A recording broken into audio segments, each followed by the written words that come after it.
Good day. What's going on, everyone? Welcome to First Take on this Feel Good Friday. I'm Molly Qerim. I feel good. Bart Scott. You feel good? I like the green suit. We got Christopher Mad Dog Russo on the West Coast and Stephen A. Gentlemen, we also have Andrew Hawkins and Desmond Howard joining us in just a bit. How we feeling, guys?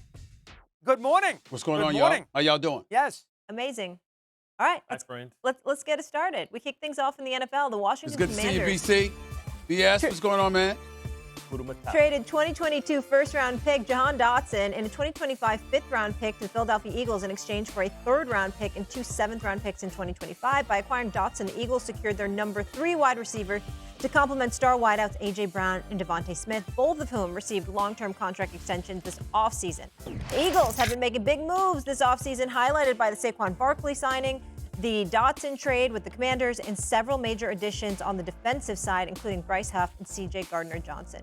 This was Stephen A. yesterday when asked what quarterback has the best chance to win a Super Bowl in the Mahomes era. If you're talking AFC, it's Joe Burrow because he's already beaten Patrick Mahomes in the AFC title game. But I'm going to throw out this name in all seriousness. I'm going to throw out Jalen Hurts. I don't think you can summarily dismiss it because they were just in the Super Bowl a couple of years ago, and we saw how Hurts performed in that game against Patrick Mahomes. I would take that into consideration, and I would not shove aside the Philadelphia Eagles and Jalen Hurts so easily. All right, Mad Dog, you're up first. Are you more confident or concerned about the Eagles? I think Stevie hit it right on the head. I mean, I would take Philadelphia, too. Made a lot of good moves. Dallas, we know, is a little spotty. Bart's going to talk about that momentarily. Little hangover San Francisco. Lions in Green Bay, people are in love with. Be careful on trendy picks. Philadelphia coming off an awful finish to the season last year. You know they're going to be, they got a bitter taste in their mouth. They made good moves. Barkley will be motivated. Dotson will help the receiving core. And I believe in the quarterback. So I think Stevie hit it right on the head. I think Hurts is going to have a big year. It's not a difficult conference. So I'm with Steve. I think Philadelphia's got a heck of a chance to return to a Super Bowl. I wouldn't make them the favorite out of the NFC only because of their defense from last year, but they are in the mix. They got to make Detroit and San Francisco the 2 favorites, but they're in the mix to get back to a Super Bowl. I don't think there's any question about it. I mean, you have to tip your cap off to Howie Roseman. I don't know what type of John Wick marker he has on these other general managers. Why would you let Jahan Dotson go within the division, which only added to the weaponry that Jalen Hurts had? But, Mad Dog, you hit it on the head when you talk about the defense. I'm concerned with this defense. It wasn't the offense. The offense was bad at the end, but the defense was horrible, historically horrible. When you think about their inability, they traded for Shaq Leonard last year to try and shore up at the second level. I think last year they really missed C.J. Gardner-Johnson. They brought him back. Let's see if he can be the player that he was for them before. Devin White's going to have to step up and, be that quarterback on that side of the ball. They lost a lot of leadership when you think about losing Kelsey, who I believe was the leader on both sides of the ball, but also Fletcher Cox. They're going to have to figure out how to stop guys get off the field. And I worry about, Kellen Moore, coming over there because sometimes he falls in love too much with throwing the ball. You remember, a couple years ago when Dak Prescott had that great year, he also threw 15 interceptions. I think, we have to figure out who is the real Jalen Hurts. Is it the one that we saw struggle against Tom Brady, being sophisticated and going back and reading defenses, or it's the one under Steichen who was able to really give him that read option type of look, quick reads, easy developing plays? Who is he? And when they ask him to do more, is he capable of doing more? He definitely has the weaponry around him, the roster to do it. But I'm a little concerned that maybe, just maybe, their window is closed a little bit because of the ascension of the Lions, and San Francisco window is still open. Well, you can talk about the ascension of the Lions, and you talk about San Francisco all you want to. You can look at it that way. We can look at it in a different way. With the coming to the Lions, you just arrived there, so you should still be had because you're still young pups to some degree. You haven't been conditioned for prosperity. You're just learning about that. That's number one. And on the case of the San Francisco 49ers, you've been knocking at the door.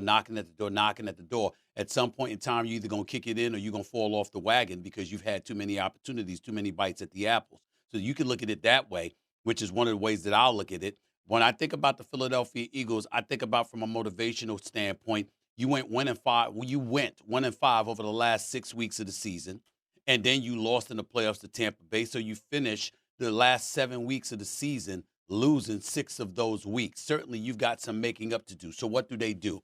Their offensive line, even though they lost Kelsey, is still considered one of the best in the business. You kept A.J. Brown. You re-upped him. You still got Devontae Smith and Goddard.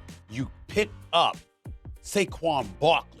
And then Hurts, who only had 8 turnovers the year they went to the Super Bowl, nosedived and had 20 last season. So he's got a lot of making up to do as well. He obviously improved as a thrower. We know his athleticism. He can run with the football.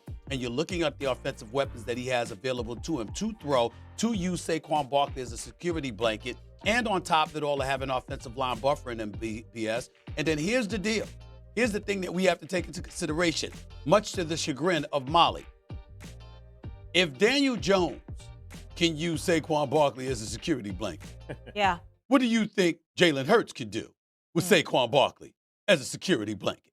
Someone to dip and dunk the ball to when all else fails. Because Saquon Barkley is that kind of an athlete. He's that kind of a player.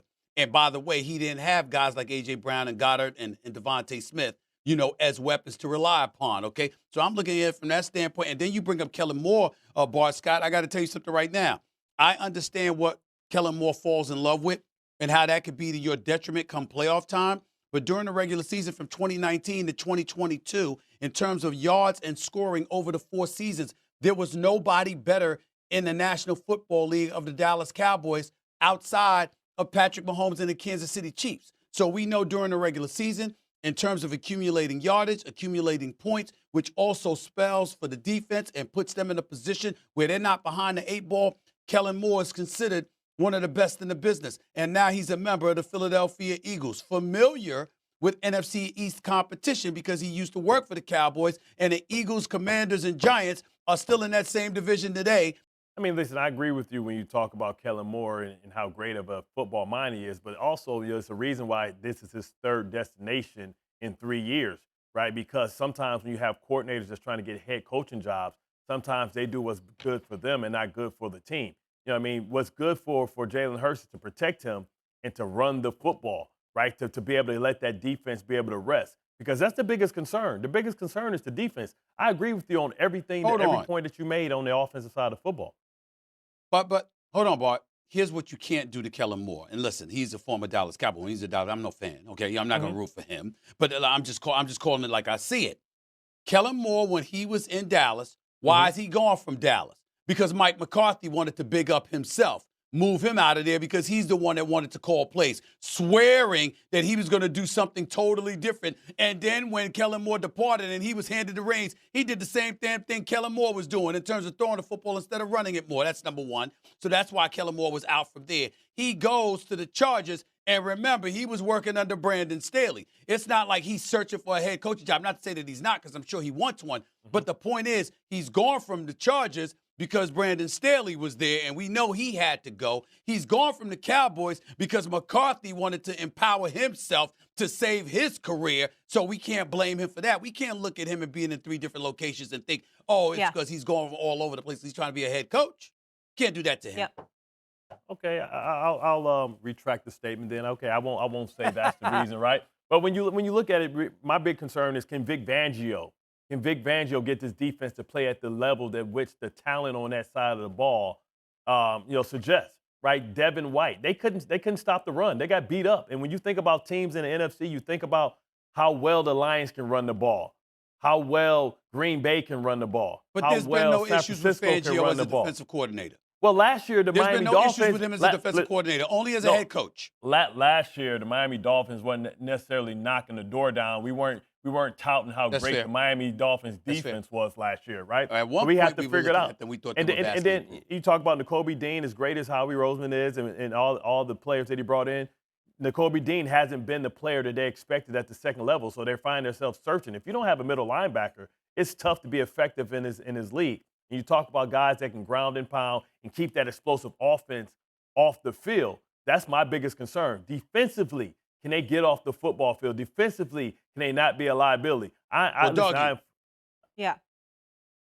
Go ahead, Steve. Yeah. They're not going to be. Listen, Bart, and I'm gonna hand it to Doggy here. The Eagles were 26th in total defense, 30th in scoring defense, 31st against the pass. They can't get worse. They can't get worse. There's nowhere to go but up. 100%, Stevie. Go ahead, Doggy. I think you guys hit it. I think we're on the same page with the Eagles. I mean, San Francisco and Detroit, based on last year in the championship game. Lions, everybody loves. San Francisco still has plenty of talent. So you still have to put those two teams as the favorites. Dallas has come down a notch because they've had an inactive offseason. I mean, I don't know where else. You're not taking a team out of the NFC South. You're not taking the Giants or Washington, so that eliminates them. I mean, I don't know. You're not taking Arizona or Seattle. The Rams are pretty good. What about Green Bay? And Green Bay's pretty good. But, What about listen, Atlanta? the Eagles are right in the mix. They got great receivers. They got a very good running back. They got a pretty good offensive line. Moore's a pretty good offensive coordinator. The quarterback has won everywhere he's been. You're right about the defense. And the schedule's tricky. They play the AFC North. But the Eagles are in the mix. I think that's the safest way to say it. Are they the favorite? No. Are they the best team? Would I put money on them to get to a Super Bowl? I'd have to think about it if the odds were good.